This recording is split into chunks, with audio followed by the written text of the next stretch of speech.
Is it better to try to avoid making money as an artist? Like, should someone not set out to do their art and also try to make money at it right away? I believe that both can happen. And so I go into it believing this dream will provide for me. Because I have this desire, of course it's going to financially support me as well.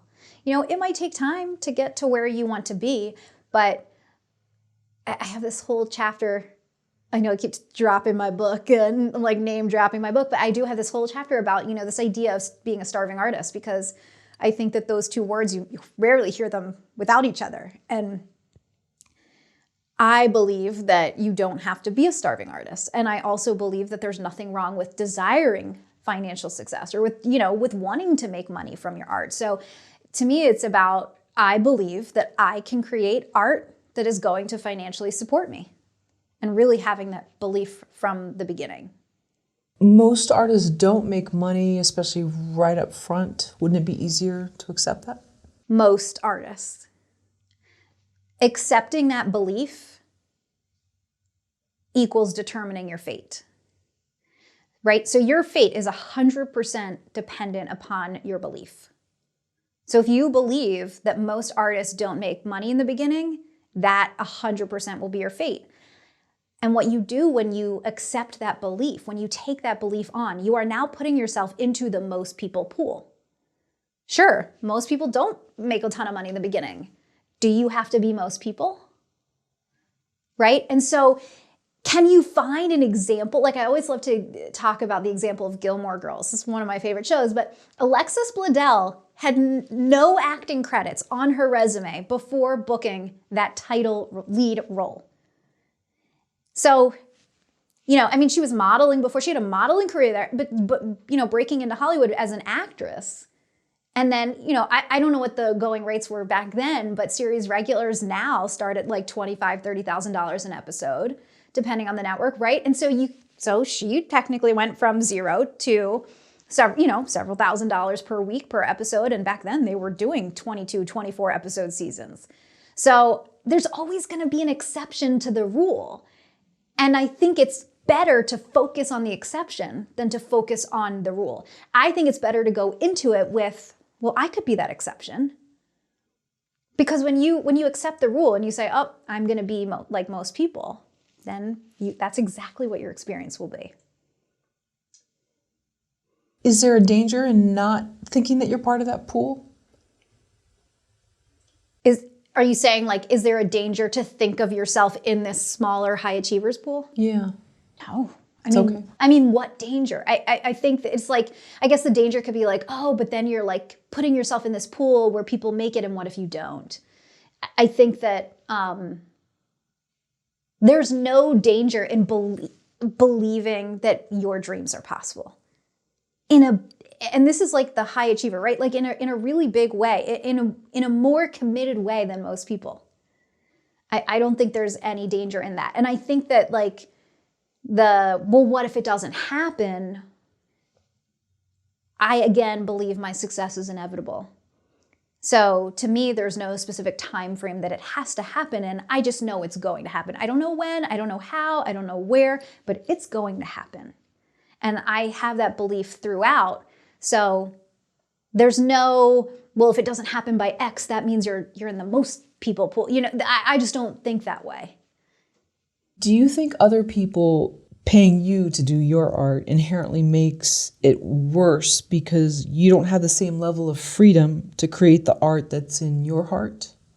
What if I believed that the work that is in my heart is what people will ask for? Right? So I think it's changing the belief, right? It's changing the belief about it. Like, oh, I'm gonna have to do something that's not really in my heart, that I don't really want to do because the client's asking me or whatever, right? Sure, that happens, and that has happened on my path. You know, like I had graphic design day jobs that I did not enjoy, but they financially supported me so I could stay in LA and keep doing this. So, you know, I've had that experience, but I think in the bigger picture, if I'm doing work that doesn't feel good, I stop doing it, or I don't like there was, you know, I'll be honest, I didn't love working on cop shows because from a graphic standpoint, it's really boring. You know, it's like you're designing signs for hospitals and prisons. like that's like basically the only graphics I do, and they're rectangles with text, and that's it. You know, it's not a very creative, genre in terms of graphics. And so I did a cop show. I did not enjoy it. And then I was like, okay, I'm not going to do this again. And then I would turn down cop shows in the future, right? So for me, it's more about like, what if I just believe that the work I want to do is what will be asked of me? Can you give us an example of that happening? Was there an example where you saw a show that you wanted to do and you said, that's the kind of art I want to do, that's the color scheme, I like that. How do I make that my reality?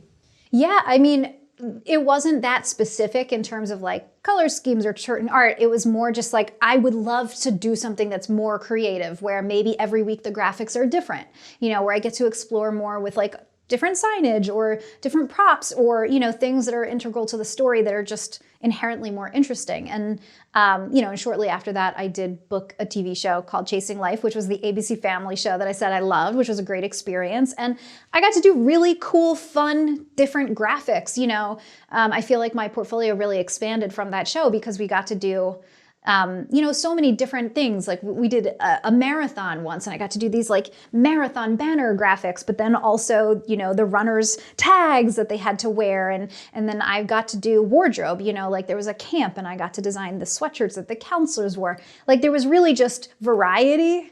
And that was fun for me, more so than, you know, the cop graphics kind of stuff where you're just designing rectangles with text. So and then that became really fun. And I said, okay, so this is going to be my new standard.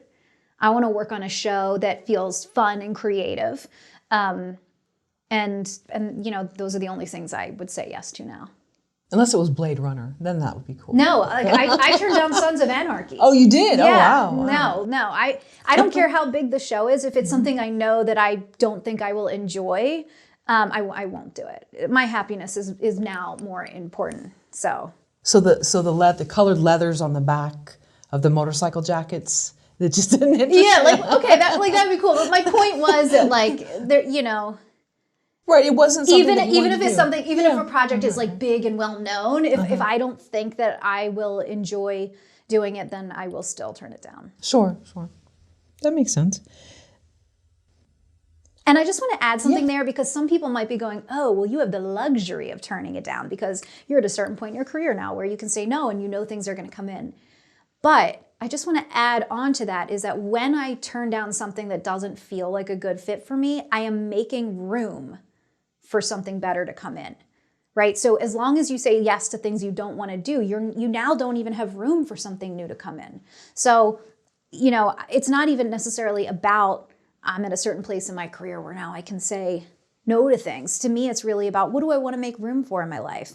Even if, you know, the great example is I talk about all the time, people that stay non-union, you know, especially actors, you know, when they're afraid to join SAG, because once they join SAG, they can no longer do non-union work. And that is scary to them because they only know non-union work and they feel that non-union is easier to book than SAG work, right?